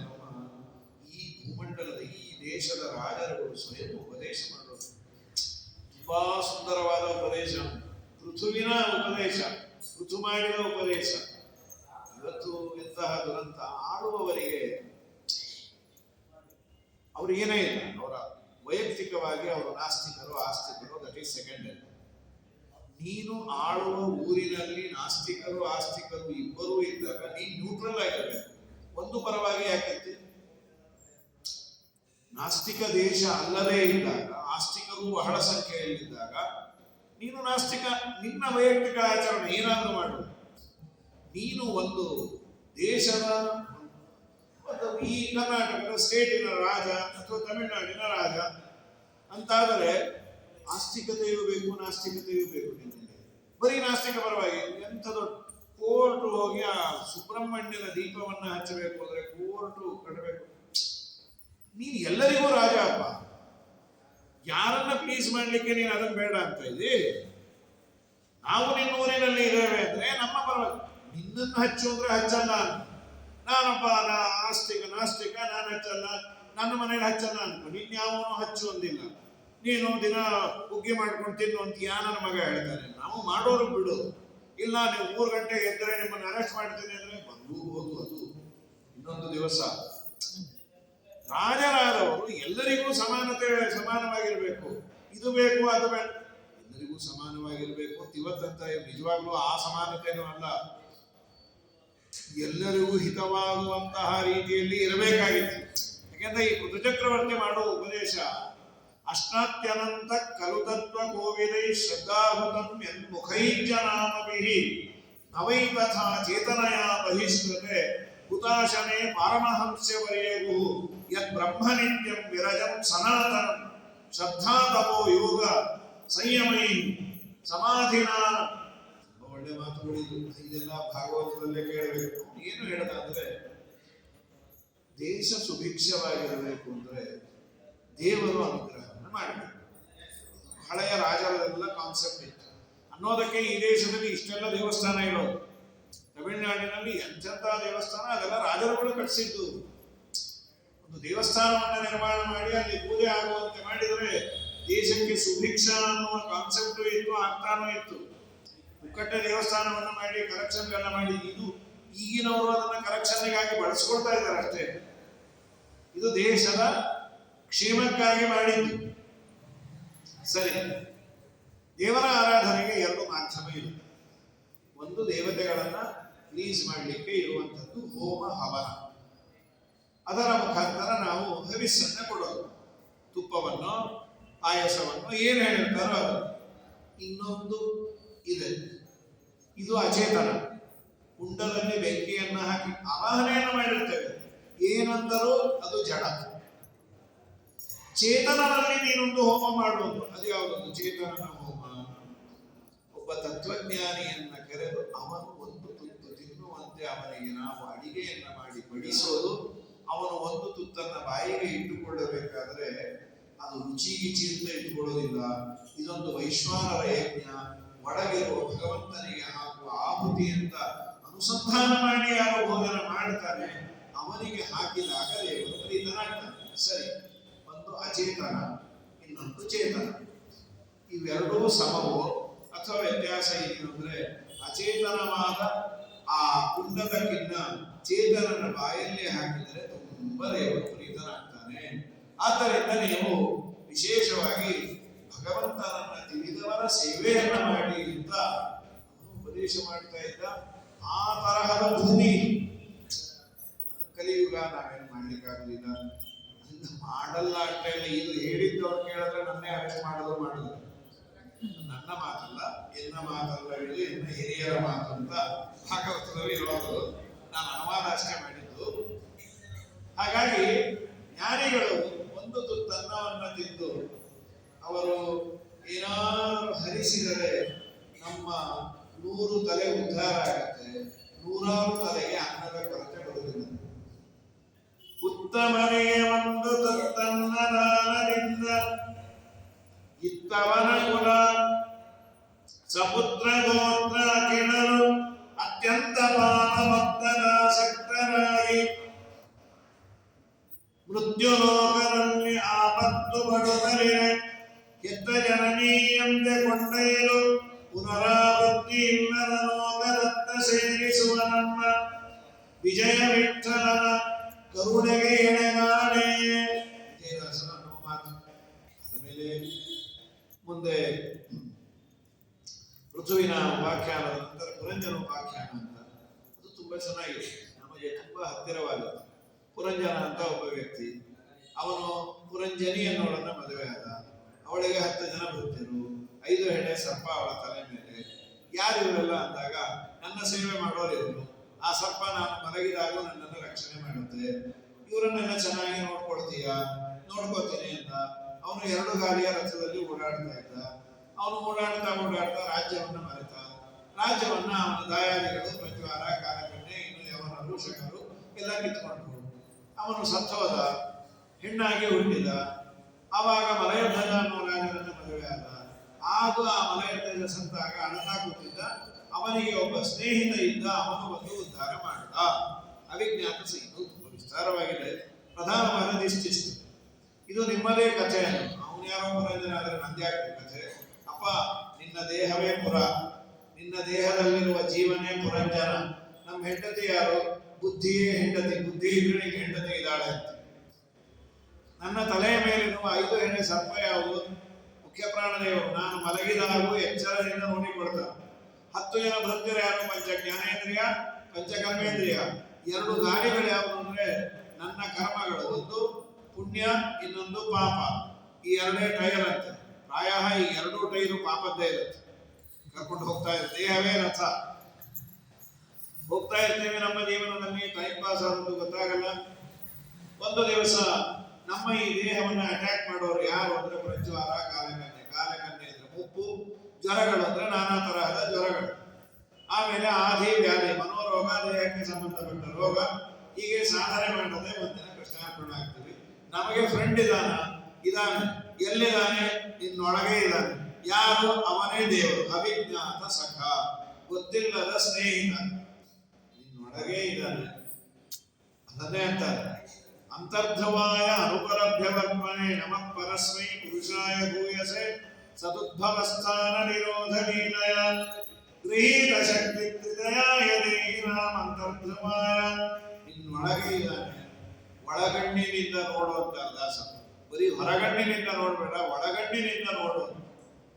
ಇಷ್ಟೆಲ್ಲ ಹೇಳಿ ಆದ ಮೇಲೆ ಪುರಂಜನ ವ್ಯಾಖ್ಯಾನವನ್ನ ನಂತರದಲ್ಲಿ ಪಂಚಮಸ್ಕಂದ ಭಾಗವತದಲ್ಲಿ ಇಲ್ಲಿ ಒಂದು ರುದ್ರಗೀತೆ ಅಂತ, ರುದ್ರದೇವರು ಪ್ರಾಚೀನವರಿ ಎನ್ನುವ ಋಷಿಯ ಮಕ್ಕಳಿಗೆ ಪ್ರತ್ಯೇಕಸರಿಗೆ ಹೇಳಿದ ಒಂದು ಗೀತೆ. ವಿಶೇಷವಾಗಿ ಅವರನ್ನು ಉದ್ಧಾರ. ಇದಾದ ಮೇಲೆ ಪ್ರಿಯವ್ರತನ ಕಥೆಯನ್ನ ಹೇಳ್ತಾರೆ. ಪ್ರಿಯವ್ರತ ಅಂತ ಸ್ವಯಂಭೂಮನುವಿನ ಹಿರಿಯ ಮಗ. ಅವನು ರಾಜ್ಯ ಬೇಡ ಅಂತ ಬ್ರಹ್ಮದೇವರು ಒಂದು ಉಪದೇಶ ಮಾಡ್ತಾರೆ. ಯಾಕೆ ಬೇಡ ರಾಜ್ಯ? ನನಗೆ ವೈರಾಗ್ಯ ಬಂದಿದೆ. ಅದು ತಪ್ಪು ಅಂತ. ಯಾಕೆ ವೈರಾಗ್ಯ ಬರೋದು ತಪ್ಪ? ನಿನಗೆ ವೈರಾಗ್ಯ ಬರೋದು ತಪ್ಪು ಅಂತ. ಅದೇನದು? ಯಾರಿಗೆ ಯಾವುದು ಧರ್ಮವೋ ಅದನ್ನ ಮಾಡಬೇಕು. ವಿಹಿತೋ ಎಸ್ಸೇ ಧರ್ಮ. ಸಿಲೆಬಸ್ ಅನ್ನು ಬಿಟ್ಟು ಏನೇನೋ ಮಾಡ್ತೇವೆ ಅಂದ್ರೆ ನಾವು ನಮ್ಮ ಪಾಡಿಗೆ ನಾವಿಲ್ಲಿ ಸ್ವಿಮ್ಮಿಂಗ್ ಪೂಲ್ ಎಕ್ಸ್ಟೆನ್ಷನ್ ರಾಯರ ಮಠದಲ್ಲಿ ಪುರಾಣ ಹೇಳಿಕೊಂಡು ನೀವು ಹೋಗ್ತೇವೆ, ನಾವು ಹೋಗ್ತೇವೆ, ಬೆಳಗ್ಗೆ ಮತ್ತೆ ಬರ್ತೇವೆ. ಇಷ್ಟೆಲ್ಲ ಸುಖವಾಗಿರ್ಲಿಕ್ಕೆ ಏನು ಕಾರಣ? ಈ ದೇಶದ ಮಿಲಿಟರಿ ಸಿಸ್ಟಮ್ ಚೆನ್ನಾಗಿದೆ. ಈ ದೇಶದಲ್ಲಿ ಬಾರ್ಡರ್ ಸೆಕ್ಯೂರಿಟಿ ಫೋರ್ಸ್ ಚೆನ್ನಾಗಿದೆ. ಒಂದು ವೇಳೆ ಆ ಬಾರ್ಡರ್ ಸೆಕ್ಯೂರಿಟಿ ಫೋರ್ಸ್ ಈ ನಮ್ಮ ದೇಶವನ್ನು ಸರಿಯಾಗಿ ಕಾಯ್ದೆ ಅವರೆಲ್ಲ ಒಳಗೆ ಬಂದ್ಬಿಟ್ರೆ, ತಾಲಿಬಾನವರು ಚೈನಾದವರು ಬಂದ್ರೆ ಎಲ್ಲಿ ಪುರಾಣ ಎಲ್ಲಿ ಪುಣ್ಯಕಥೆ ರೀ, ಓ ಇಂದ ಗರುಡ ಪುರಾಣಗಳೇ ಹೆಚ್ಚಾಗ್ಬಿಡುತ್ತೆ ಅಲ್ವಾ? ವಿಹಿತೋ ಯಸ್ಯ ಧರ್ಮ ಅಂತ ಮಾತು ಗೊತ್ತಾ? ಕ್ಷತ್ರಿಯರಾದವರು ಮೂಗಿಡ್ಕೊಂಡು ದೇವರ ಮನೆಯಲ್ಲಿ ಕೂಡೋ ಧರ್ಮ ಅಲ್ಲ, ರಾಜ್ಯ ಆಳೋದು ಅವರ ಧರ್ಮ. ನಮ್ಮ ಪ್ರಧಾನಮಂತ್ರಿಗಳಾಗಲಿ ಅಥವಾ ನಮ್ಮ ರಾಜನಾಥ್ ಸಿಂಗ್ ಡಿಫೆನ್ಸ್ ಮಿನಿಸ್ಟರ್, ಅವರು ಯಾವಾಗಲೂ ಅಲರ್ಟಾಗಿರ್ಬೇಕು. ಈ ದೇಶದ ಮೇಲೆ ಯಾವಾಗ ಬೇಕಾದ್ರೂ ಆಗ್ಬೋದು 24/7 ಇನ್ಫಾರ್ಮೇಶನ್ ಅದೆಲ್ಲ ಕಾನ್ವರ್ಸೇಷನ್ಸ್ ಎಲ್ಲ ಆಗ್ತಿರತ್ತೆ. ಯಾರೋ ಫೋನ್ ಮಾಡ್ತಾರಲ್ಲಿ ಗಾಲ್ವಾನ್ ಅಲ್ವಾ ಅಥವಾ ಇನ್ನೆಲ್ಲೋ ಸ್ವಾಮಿ ಅವರೆಲ್ಲ ನುಸುಡ್ತಾ ಇದ್ದಾರೆ, ಏನ್ ಮಾಡೋದು? ತಾಲಿಬಾನ್ ಆ ಕಡೆಯಿಂದ, ಚೈನಾ ಈ ಕಡೆಯಿಂದ ಹುಗ್ಗಿ ಗೊಜ್ಜು ಮಾಡಿಸಾಕ್ಬಿಡು, ಮತ್ತೆ ಶ್ರೀಪಾದ ರಾಜರ ಒಂದು ಕೃತಿ ಕಳಿಸ್ತೇನೆ, ಇಟ್ಟಂಗೆ ಇರುವೇನೋ ಹರಿಯೇ ಎನ್ನ ತೊರೆಯ ಪಾರಾಯಣ ಮಾಡಿದ್ರೆ ಗೋವಿಂದ ಅಲ್ಲ, ಮೊದಲು ಅವರನ್ನ ಹೊಡೆಯಲೇ ಇರಬೇಕು. ಅವರು ಕೊಂದದ್ದಕ್ಕೆ ಪುಣ್ಯ ಬೇರೆ ಇದೆ.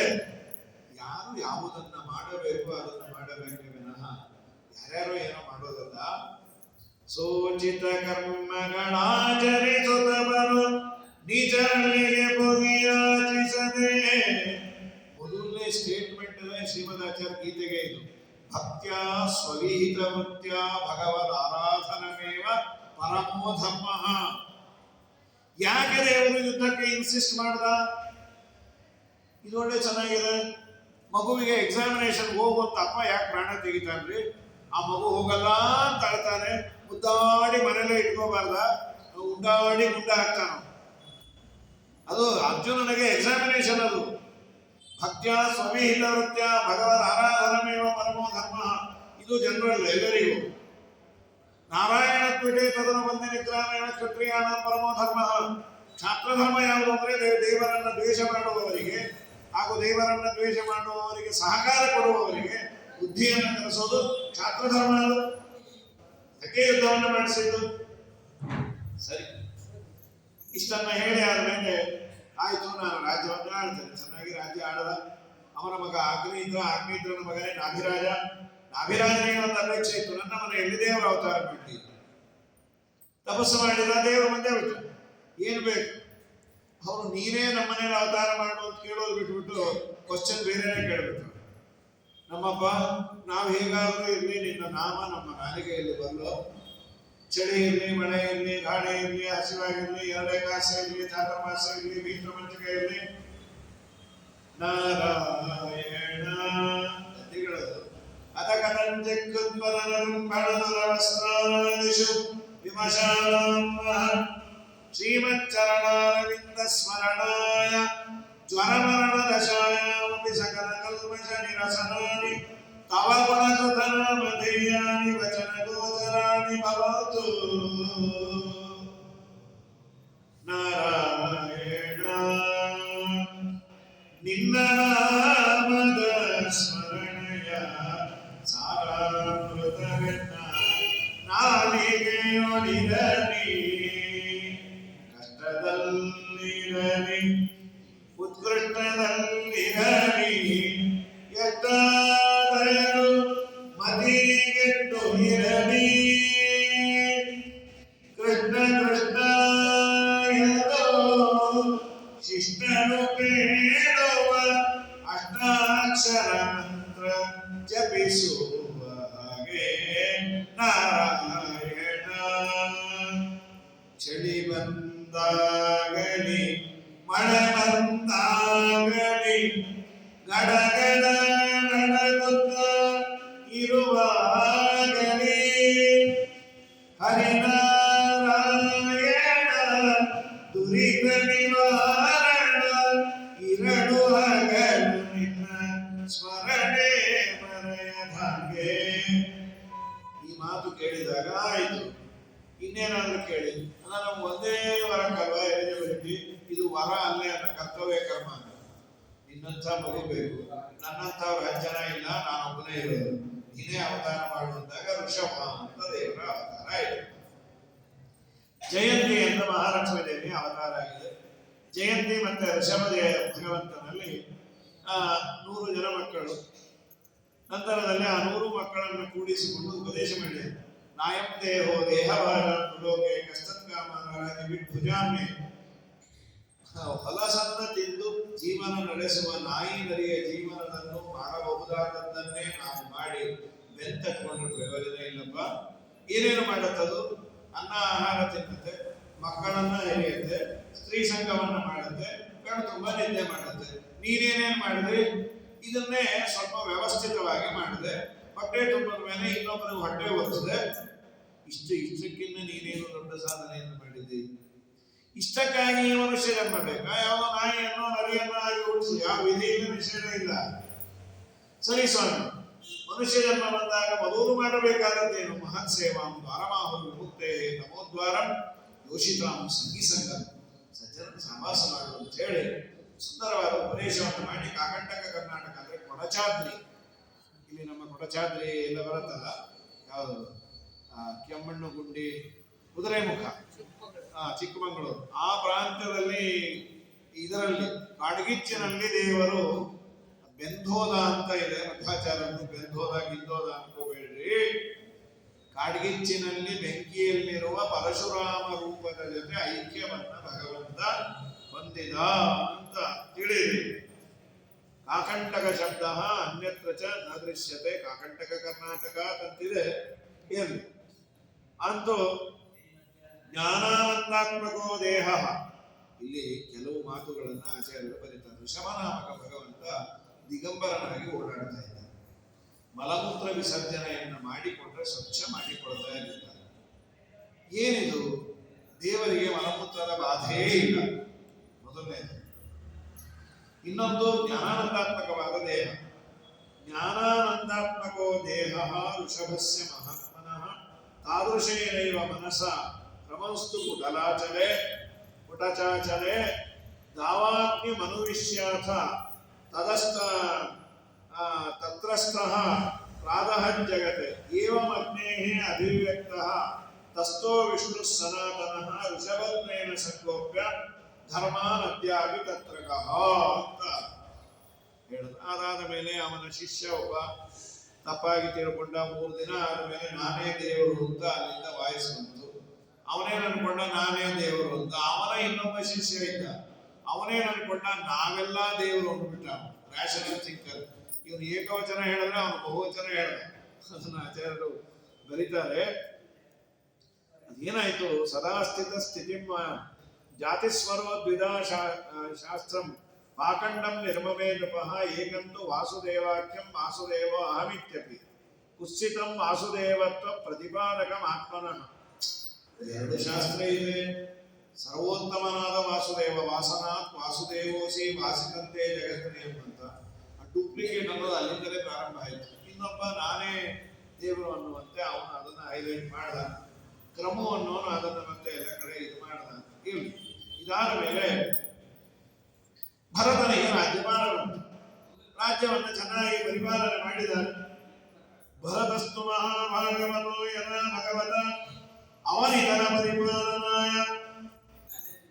ಈ ದೇಶಕ್ಕೆ ಮೊದಲು ಇದ್ದ ಹೆಸರು ಏನು ಅಂದರೆ, ಈ ದೇಶಕ್ಕೆ ಇದ್ದದ್ದು ಆಂಜನಾಭ ಅಂತ. ಅಂಜನಾಭ ಅಥವಾ ಆಂಜನಾಭ ಅಂತ. ಅದಕ್ಕಿಂತ ಮುಂಚೆ ಇದ್ದದ್ದು ನಾಭಿವರ್ಷ.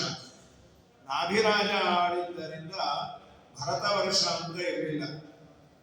ಭರತ ವರ್ಷೆ, ಭರತ ಕಂಠೆ ಅಂತ ನಾವು ಸಂಕಲ್ಪವನ್ನು ಮಾಡ್ತೇವೆ. ಒಂದು ದುಷ್ಯಂತನ ಮಗನಿಂದ ಬಂದದ್ದು ಭಾರತ ದೇಶ. ಇನ್ನೊಂದು ಇದಕ್ಕೆ ಇದ್ದದ್ದು ಅಂಜನಾಭ. ಇದು ಅಂಜನಾಭ ಅಂದ್ರೆ ಏನು? ಅಂಜನವತೆ ಅಭಾವಯಸ್ಯ ಸಹ ಅಂಜನಾಭ ಅಂತ. ಈ ಭಗವಂತ ಇದ್ದಲ್ಲ ಋಷಭ, ಅವನು ಸ್ವಲ್ಪ ಕಪ್ಪುಗೆ ಇದ್ದ. ಅಂಜನ ಅಂದ್ರೆ ಕಪ್ಪು, ಅಂಜನವತೆ ಅಭ ಅಂದ್ರೆ ಕಾಂತಿ. ಕಪ್ಪಗೆ ಇದ್ದದ್ದರಿಂದ ಈ ದೇಶದ ಹೆಸರು ಅಂಜನಾಭ ಅಂತ. ಆದರೆ ಅವನ ಮಗನಾಗಿ ಬಂದ ಭರತ ಅದ್ಭುತವಾಗಿ ರಾಜ್ಯವನ್ನು ಪರಿಪಾಲನೆ ಮಾಡಿದ್ದರಿಂದ ಈ ದೇಶಕ್ಕೆ ಭರತ ವರ್ಷ ಅಂತ ಬಂತು ಅಂತ ಭಾಗವತ ಹೇಳುತ್ತೆ. ಅವನು ಚೆನ್ನಾಗಿ ರಾಜ್ಯವನ್ನು ಪರಿಪಾಲನೆ ಮಾಡಿ ಕಡೆಗೆ ಇನ್ನೂ ಶಕ್ತನಾದಾಗೆ ತನ್ನ ಮಗನಿಗೆ ರಾಜ್ಯವನ್ನು ಒಪ್ಪಿಸಿ ಅವನು ಇದಕ್ಕೆ ಬಂದ. ಗಂಡಕಿ ನದಿ ತೀರದಲ್ಲಿ ಪುಟ್ಟ ಆಶ್ರಮವನ್ನು ಕಟ್ಕೊಂಡು ಸಾಧನೆ ಮಾಡಬೇಕು.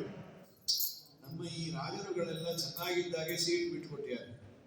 ಇವರು ಸೀಟು ಮುರಿದು ಬಿದ್ದವರು ಇನ್ನೊಂದು ಸೀಟ್ ಮಾಡಿಸ್ಕೋತೇವೆ, ಬಿಡೋದಿಲ್ಲ. ಈ ಸಲ ನಾವು ಉದ್ಯಾಪನೆ ಅಂತಾರೆ, ಮುಂದಿನ ಸಲ ಮತ್ತೆ ಎಲೆಕ್ಷನ್ ನಿಂತು ಹೋದ್ ಸಲಿ ನನಗಾಗಿ ನಿಂತೆ, ಈ ಸಲ ನಿಮಗಾಗಿ ನಿಂತೆ ಅಂತ ಅಂತೂ ನಿಲ್ಲೋದು ಯಾವುದೋ ಸಲುವಾಗಿ ಕೂಡೋದಂತೂ ನೀನೆ. ಈ ರಾಜರುಗಳೆಲ್ಲ ಸಾಕು ಒಂದಿಷ್ಟು ಸಾಧನೆ ಮಾಡುವ. ರಾಜ್ಯ ಆಳಿದ್ದೇ ದೊಡ್ಡ ಸಾಧನೆ, ಅದರಲ್ಲಿ ವಿಶೇಷ ಸಾಧನೆ. ಏಕದಾದ ನೈಗಮಿಕ ಅವಶ್ಯಕೋ ಬ್ರಹ್ಮಾರ್ಚನವನ್ನು ಗೃಣಾನ ಮುಹೂರ್ತತ್ರಯಂ ಉದಗಾಂತಂ ಉಪವಿವೇಶ. ನೀರಿನಲ್ಲಿ ಮುಳುಗಿ ದೇವರ ಧ್ಯಾನವನ್ನು ಮಾಡಿದ್ದಾರೆ ಭರತ. ಮೇಲೆ ಎದ್ದು ಬಂದ ಮೇಲೆ ಅರ್ಘ್ಯವನ್ನು ಕೊಡಬೇಕು. ಜಲವನ್ನ ತೆಗೆದುಕೊಂಡಿದ್ದಾರೆ. ಹಾಗೆ ಹುಟ್ಟಿದ ಒಂದು ಪುಟ್ಟ ಜಿಂಕೆ ಮರಿ ಕೈಗೆ ಬಂತು. ಅಯ್ಯೋ ಪಾಪ, ಇದರ ಜನ್ಮ ಹೀಗಾಗಿದೆ, ಇದರ ತಾಯಿ ಇಲ್ಲೇ ಇರಬೇಕು. ಆ ನೀರು ಹರಿದ ವಿರುದ್ಧ ದಿಕ್ಕಿನಲ್ಲಿ ಬಂದು ತಾಯಿ ಸತ್ತು ಬಿದ್ದಿದೆ. ಅದು ನೀರನ್ನು ಕುಡಿಲಿಕ್ಕೆ ಬಂದ ಗರ್ಭಿಣಿ. ಹಿಂದಿನಿಂದ ಒಂದು ಮೃಗಪತಿ ಸಿಂಹ ಜೋರಾಗಿ ಬಂದಿದೆ. ಬದುಕಿದರೆ ಸಾಕು ಅಂತ ಪಾಪ ಜಂಪ್ ಮಾಡಿತು. ಪ್ರಸವ ಆಯಿತು, ತಾಯಿ ಸತ್ತೋಯ್ತು, ಮರಿ ಉಳಿತು. ದೇವರ ವ್ಯವಸ್ಥೆ ಈವರೆಗೆ ಗಂಟಾಗ್ತದೆ. ಅರಮನೆಯಲ್ಲಿ ಮೊಮ್ಮಕ್ಕಳು ಗಂಟು ಬೀಳ್ತಾರೆ ಅಂದ್ರೆ ಅರಣ್ಯಕ್ಕೆ ಹೋದ್ರು, ಕಾಶಿಗೆ ಹೋದ್ರು, ಶನೇಶ್ವರ ಬಿಡ ಅಂತ. ಸರಿ, ಇವರು ಬಹಳ ದೊಡ್ಡ ಕನಿಕರವನ್ನ ತೋರಿಸಿ ತಮ್ಮನೆ ಕರ್ಕೊಂಡ್ಬಿಟ್ರು. ತುಂಬಾ ಪುಣ್ಯ. ಅದರ ಹಿಂದೆ ಇವರನ್ನು ಮಾಡಿದ ತಪ್ಪೇನು ಅಂದ್ರೆ, ನಾನಿಲ್ಲದೆ ಇದಕ್ಕೆ ಯಾರೂ ಇಲ್ಲ, ನಾನಿಲ್ಲದೆ ಇದ್ರೆ ಇದ್ರ ಗತಿ ಏನು? ಇದು ನಮ್ಮ ನಿಮ್ಮ ಜೀವನದಲ್ಲಾಗುತ್ತೆ. ಭರತನ ಕಥೆ ಭಾಗವತದ್ದು. ಇದು ನಮ್ಮ ನಿತ್ಯ ವ್ಯಥೆ. ನಾನಿಲ್ಲೇ ನಮ್ಮ ಮನೆಯಲ್ಲಿ ಹೋದೆ, ನಾನು ಅದಕ್ಕೆ ಯಾಕೆ ನಮ್ಮನೆ ಬೋಲ್ಟ್ ಸರಿ ಇಲ್ಲ, ಹಾಕೋದೇ ಇಲ್ಲ ನಮ್ಮ ಮಕ್ಕಳು ಅಂತ. ಬೋಲ್ಟ್ ಸರಿ ಮಾಡಿಸ್ಬೇಕು. ಕಾಶಿ ಇಲ್ಲ, ಯಾತ್ರೆ ಇಲ್ಲ, ಪುರಾಣ ಇಲ್ಲ, ಪುಣ್ಯಕಥೆ. ಯಾಕಂದ್ರೆ ಮನೆ ಬೋಲ್ಟ್ ಸರಿ ಇಲ್ಲ. ಹೌದು, ನಿಮ್ಮ ಮನೇಲಿ ಏನೇನಿದೆ? ಕಳ್ಳ ಬಂದು ತಗೊಂಡು ಹೋಗ್ಲಿಕ್ಕೆ ಏನೇನೂ ಇಲ್ಲ. ಹರಕ ಮಡಮಂಚೆ ಬಿಟ್ಟ ಕಳ್ಳಕ್ಕೂ ಏನೋ ಒಂದಿಷ್ಟು ಇಟ್ಟು ಹೋಗ್ತಾ. ಹೀಗಾಗಿ ನನಗೊಂದು ಭ್ರಮೆ ಇದೆ. ಕೆಲವರು ಅವ್ರ ಮನೇಲಿ ಎಲ್ಲ ಕೆಲಸ ಮಾಡ್ತಿರ್ತಾರೆ. ಏನಂದ್ರೆ ಅವರೇ ಮೋಟ್ರ್ ಹಾಕೋದು, ಅವರೇ ಮೋಟ್ರ್ ಹಾಕ್ಸೋದು. ಆಮೇಲೆ ರಾತ್ರಿ ಮಲಗಬೇಕಾದ್ರೆ ಬೀಗ ಹಾಕಿದೀವಿ ಅಂತ ಮನೆಯವರು ಹೇಳುದು, ತೆಗೆದು ಮತ್ತೆ ಬೀಗ ಹಾಕಿ ಹೆಂಡತಿ ಅಂತ ಬುದ್ಧಿನ ಜನ ಹೆಸರೇ ಹಾಕ್ತಿದ್ರಿ, ನೀವು ಬೇಜವಾಬ್ದಾರಿ ನಿಗಮ ಸತ್ಕೊಡ್ರಿ ಅಂತ. ಈ ಮಧ್ಯದಲ್ಲಿ ಅವ್ರು ಏನೂ ತಂದೆ ಕೊಡಲ್ಲ, ದಿನಸಿ ಸಾಮಾನು. ನೀವೆಲ್ಲ ಜಾಸ್ತಿ ಕೊಡ್ತಾರೆ ಅಂತ ಹೇಳಿ ಮಾರ್ಕೆಟ್ ಹೋಗಿ ಚೀಪ್ ಆಗಿರೋದು ತಿನ್ನಕ್ಕಾಗತ್ತೋ ಬಿಡತ್ತೋ. ಚೀಪ್ ಇದ್ರೆ ಸಾಕು ಅಂತಂದ. ಒಂದ್ಸಲ ಬೆಂಡೆಕಾಯಿ ಹಾಗೆ ತಂದಿದ್ದ, ತುಂಬಾ ಚೀಪು. ಅದು ಹೆಚ್ಚಲಿಕ್ಕಾಗದೆ ಚೀಪ್ ತಾನೇ ಬಂದಿದ್ದು. ಹೀಗೆ ಜೀವನದಲ್ಲಿ ನಾನಿಲ್ಲದೆ ಆಗಲ್ಲ. ಇದು ಹೇಳುವ ನನಗೂ ಇದೆ, ನಿಮಗೂ ಇರುತ್ತೆ. ಸುಪ್ತ ಪ್ರಜ್ಞೆ ನೋಡಿದ, ನಾವಿದ್ದದ್ದಕ್ಕೆ ಆಗಿದೆ, ದೇವರ ತಪ್ಪೆದ್ದು ಮುಂದೆ ನಾನಿದ್ದಕ್ಕೆ ಆಗತ್ತೋ, ಯಾರಿರಬೇಕು ಇದನ್ನು ತಿಳ್ಕೊಳ್ಳೋ. ದೇವರಿಲ್ಲದೆ ಆಗುದಿಲ್ಲ, ತತ್ವಾಭಿಮಾನಿಗಳಿಲ್ಲದೆ ಆಗುತ್ತೆ. ನಾನಿದ್ದದ್ದಕ್ಕೆ ಆಯ್ತು ಗುರು ಮಾಡಿ. ನಾನೊಂದು ವಾರ ನನ್ನ ಮನೆಯನ್ನು ಬಿಟ್ಟು ಹೋಗೋಣ. ಏನು ಮನೆ ನಡೆಯಲಿಲ್ವಾ? ಏನಿಲ್ಲ, ಇನ್ನೂ ಸುಖವಾಗಿರ್ತಾರೆ. ಅವ್ರಿಗೆ ಯಾರು ಶಾಪಿಂಗ್ಗೆ ಮಾರ್ಕೆಟ್ ಹೋಗೋದೇ ಇಲ್ಲ. ಯಾವುದೋ ಇವತ್ತು ಬಿಗ್ ಬ್ಯಾಸ್ಕೆಟ್ ಇನ್ಯಾವುದೋ ಮತ್ತು 108 ಇದೆ. ಈಗೆಲ್ಲ ಒತ್ತಿದ್ರೆ ಮನೆಗೆ ತಂದು ಹೋಗ್ತಾರೆ. ಇನ್ನು ಕೆಲವರು ಈಗ ಒಂದು ಹೊಸ ಸಿಸ್ಟಮ್ ಬಂದಿದೆ, ತಿನ್ನಿಸ್ಬಿಟ್ಟು ಮೂತಿನೂ ವರ್ಷ ತಿಂದ ಗುರು ಇರಬಾರ್ದು ಇಲ್ಲ. ಇವೆಲ್ಲ ಬಂದಿರೋದ್ರಿಂದ ನಾವು ನನ್ನಿಂದಲೇ ಅನುಭವಟ್ಟು ಮೂರ್ಖರನೇ ಇನ್ನೊಂದಿಲ್ಲ. ಇದು ಭರತರಂತಹ ಚಕ್ರವರ್ತಿಗಳಿಗೆ ಹೀಗಾದ ದೇವರ ಮಗನಾಗಿ ಇದ್ದದ್ದು ಅರಣ್ಯದಲ್ಲಿ. ತೀರ್ಥರಂತಾರೆ, ಸಮಾಜದ ಮಧ್ಯದಲ್ಲಿ ಇದು ಸದಾ ನೋಡಬಾರದನ್ನು ನೋಡುವ ಇನ್ಯಾವ್ಯಾವ ಅಂಟಿಸಿಕೊಂಡಿರುವ ನಿನ್ನ ಹಣೆ ಬರ ಏನು? ಕಡೆಗಾಲದಲ್ಲಿ ಇನ್ನೇನು ಸಾಯುವ ಹಂತದಲ್ಲಿ ಭರತನಿಗೆ ದೇವರ ನೆನಪೇ ಬರಲಿಲ್ಲ. ಜಿಂಕೆ ಗತಿ ಏನು ಅಂತ, ನಿಮ್ ಗತಿ ಏನು, ನನ್ ಭಯ ಆಗತ್ತೆ ಅಂತಾರೆ ವೇದವ್ಯಾಸರು. ಜಿಂಕೆಯಾಗಿ ಹುಟ್ಟಿದ್ರು. ಆ ನಂತರದಲ್ಲಿ ಒಬ್ಬ ಅಂಗೀರಸ ಗೋತ್ರದ ಬ್ರಾಹ್ಮಣನ ಮನೆಯಲ್ಲಿ ಹುಟ್ಟಿದ ಜಿಂಕೆ ಜನ್ಮದ ನಂತರ ಅಪ್ಪ ಅಮ್ಮ ಇಬ್ರು ಸತ್ತೋದು. ಮಲತಾಯಿ ಅನ್ನ ಹಾಕಿದ್ರೆ ಊಟ ಇಲ್ಲದ ಚೆನ್ನಾಗೇ ಇತ್ತು. ಜಡ ಭಾರತ ಜಡರಂತೆ ಇದ್ರು, ಭಗವಂತನಲ್ಲೇ ರಥರಾಗಿತ್ತು. ಮೂಕ ರಂತೆ ಇಬ್ಬರು ನೋಡುವ ಜನಕ್ಕೆ ಒಮ್ಮೆ ಒಬ್ಬ ರಘುಗುಣ ಮಹಾರಾಜ ಅನ್ನೋದು ಮೇನೆಯನ್ನು ಹೋಗ್ಲಿಕ್ಕೆ ಒಬ್ಬರು ಕಮ್ಮಿ ಆದ್ರು, ಇವರಿದ್ರು, ಇವರ ಭುಜನ ಮೇಲೆ ಇತ್ತು. ಇವರು ಏನು ನಾರಾಯಣ ಶಿವ ಎಲ್ಲ ನಡ್ಕೊಂಡು ಹೊರಟು. ಸರಿ, ಅದೇನಾಯ್ತು, ಅವ್ರಿಗೆ ಏನನ್ನಿಸ್ತೋ ಅಲ್ಲಿ ಇರುವೆ ಸಾಲು ಅಂತ ಅದನ್ನೇ ಭಾಗವತ ಉಲ್ಲೇಖ ಮಾಡಿಲ್ಲ, ಹಿರಿಯರೆಲ್ಲ ಹೇಳ್ತಾರೆ. ಅದನ್ನ ದಾಟಬೇಕು, ಇರುವೆ ಬೇಕಾಗಿತ್ತು, ಅದು ಸಾಯುತ್ತೆ ಅಂತ ಹಾರಿದ್ರು.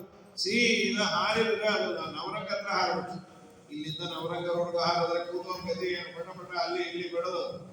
ಅವನಂದ, ಏನು ಹೀಗೆ ಮಾಡ್ತಾ ಇರಿ? ಅವರಂದ್ರು, ನಮ್ದಲ್ಲ ತಪ್ಪು, ನ್ಯೂ ಅಪಾಯಿಂಟ್ಮೆಂಟ್, ಅವನಿಂದ ನಾವು ಸಾಯ್ತಾ ಇದ್ದೀವಿ. ಅಹೋಬ್ರಾತಃ. ಆಗ ವ್ಯಂಗ್ಯ ಆಡಿದ, ಅಣ್ಣ ಏಕೈವ ಊಹಿತವಾನ್ ನಾತಿಚಿರಂ ನಾತಿಪೀವಾನ್ ನಾತಿ ಸಂಹನನಾಂಕಃ ಜಲಸಾಜ ಉಪದ್ರುತಃ.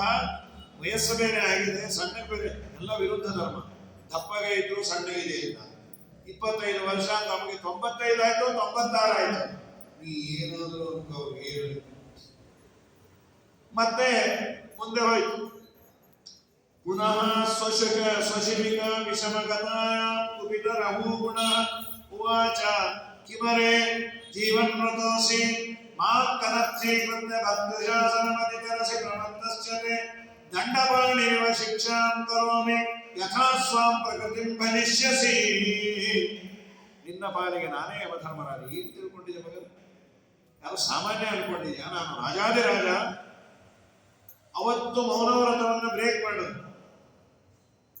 ರಾಜ ನೀಯಮ್ಮಿ ರಾಜ, ನಾನು ರಾಜ ಅಂತ ಈಶ್ವರನನ್ನೇ ಕರೀಲಿಕ್ಕಿಂತ ಮುಂದೆ ನೋಡ್ತೀನಿ. ಕೈಶ್ವರ ಸ್ತತ್ರಕ್ಕೆ ನೀಶಿತವ್ಯ ಅಥಾಪಿ ರಾಜನ್ ಕರವಾನಕ್ಕಿಂತೆ. ಅಲ್ಲ, ನೀ ಏನು ಅಂದ್ಯಲ್ಲ, ನೀಗ ಹೊರ್ಲಿಕ್ಕೆ ಬರಲ್ವಾ? ಎಲ್ಲಿ ಹೋಗ್ಬೇಕು? ಇದನ್ನ ಯಾರನ್ನು ಕೇಳ್ಬೇಕು? ಹೊತ್ತವನು ಕೇಳ್ಕೊ. ಮತ್ತೆ ನೀವೇನು? ನಾವು ಹೊತ್ತವನು ಅಲ್ಲ, ನೀ ಕೂತವನು ಅಲ್ಲ. ಸೌಲ್ಯಂ ಕಾರ್ಯಮ್ಯಾಧಯಾಧಯಚ್ಚ ಕ್ಷುದ್ರುದ್ಭಯಂ ಕಲಿರಿಚ್ಚಾಜರಾಚ ನಿದ್ರಾರತಿರ್ಮನ್ಯುರಹಮ್ಮತಶ್ಚ ದೇಹೇನ ಜಾತಸ್ಯ ಹಿಮೇನ ಸಂಧಿ ದೇಹಾಭಿಮಾನೇನ ಜಾತಸ್ಯ ಮಧ್ವಾಚಾರ್ಯ. ಯಾರಿಗೆ ದೇಹಾಭಿಮಾನ ಇದೆ ಅವನಿಗಂದ್ರೆ ಭಯ ಆಗುತ್ತೆ, ಬೇಜಾರಾಗುತ್ತೆ. ನಂಗೇನು ಹೋಗುವ ಹಾದಿಯಲ್ಲಿ ಹೋದ ಹಾಗೆಲ್ಲ ಸಾಗುವವನಲ್ಲ ನಿನ್ನ ಸ್ಮರಣೆಯ ಬಿಟ್ಟು ತೂಗಿ ತೊಟ್ಟಿನ ಕೊನೆಗೆ ಸ್ಥಳದಲ್ಲಿ ನಿಲ್ಲುವಂತೆ ಹಾಗೆ ನಡೆಸುವೆ ಸ್ವಾಮಿ, ಹಂಗೆ ನಡೆಗೊಂಬೆ ದಯವಿರಲಿ ದಯವಿರಲಿ ದಾಮೋದರ. ವಿಚಿತ್ರವಾದ ಮಾತು ಕೇಳಿ ಭಯ ಆಗಿ ತಕ್ಷಣ ಆರ್ದ. ಮೇನೆಯಿಂದ ಇಳಿದು ಕಾಲಿಟ್ಕೊಂಡ. ಕಸ್ತಂ ನಿಗೂಢಶ್ಚರಸಿ ದ್ವಿಜಾನಾಂ ವಿವರ್ಷಿ ಸೂತ್ರಂ ಕಥಮೋವಧೂತಃ ಕಸ್ಯಾಸಿ ಕುತ್ರತ್ಯ ಇಹಾಪಿ ಕಸ್ಮಾತ್ ಕ್ಷೇಮಾಯನಶ್ಚೇದಸಿ ನೋತ ಶುಕ್ಲಃ. ತಾವ್ಯಾರು? ಎಲ್ಲಿಂದ ಬಂದೇರಿ? ನಾನು ಕಪಿಲ ನಾಮಕ ಭಗವಂತನ ಆಶ್ರಮಕ್ಕೆ ಹೊರಟಿದ್ದೆ, ತಾವೇ ಏನು ಮರೆಮಾಚಿ ಬಂದಿದ್ದೀರಾ? ನಾಹಂ ವಿಶಂಕೆ ಸುರರಾಜ ವಜ್ರಾತ್ ನತ್ರಕ್ಷ ಶೂಲಾನ್ನ ಯಮಸ್ಯ ದಂಡ ನಾರ್ಗರ್ಕ ಸೋಮಾನರ ವಿತ್ತಪಾಸ್ತ್ರ ಚಕ್ಕೆ ವೃಷ ಬ್ರಹ್ಮಕುಲಾವಮಾನ. ತತ್ವಜ್ಞಾನಿಗಳಿಗೆ ಅಪಮಾನ ಮಾಡಿದರೆ ಅದರಿಂದಾಗುವ ಅನರ್ಥಕ್ಕೆ ಹೇಳದಷ್ಟು ಇಂದ್ರನೋ ಚಂದ್ರನೋ ಕುಬೇರನೋ ಯಾರೇ ಯುದ್ಧಕ್ಕೆ ಬಂದು ನಾನು ಯುದ್ಧ ಮಾಡ್ತೇನೆ, ಆದರೆ ನಿಮ್ಮೊಟ್ಟಿಗೆ ಹೋರಾಡಲಿಕ್ಕೆ ಆಗಲ್ಲ. ತಾವ್ಯಾರು? ದಯಮಾಡಿ ನನ್ನನ್ನು ಉದ್ಧಾರ ಮಾಡಬೇಕು, ತಪ್ಪನ್ನು ಮಾಡಿದ್ದೇನೆ ಅಂದಾಗ ಉಪದೇಶ ಶುರು ಮಾಡೋಣ. ತತಸ್ಯ ತತ್ವಗ್ರಹಣಾಯ ಸಾಕ್ಷಾತ್ ವರೀಯ ಸೀರತಿ ಮಾತಸ್ವಮಾಸ. ಸುಂದರವಾದ ಉಪದೇಶ ಮಾಡಿ ಅವನನ್ನು ಉದ್ಧಾರ ಮಾಡಿದ. ನಾಳೆ ಹರಯ ನಮಃ. ಶ್ರೀಕೃಷ್ಣ.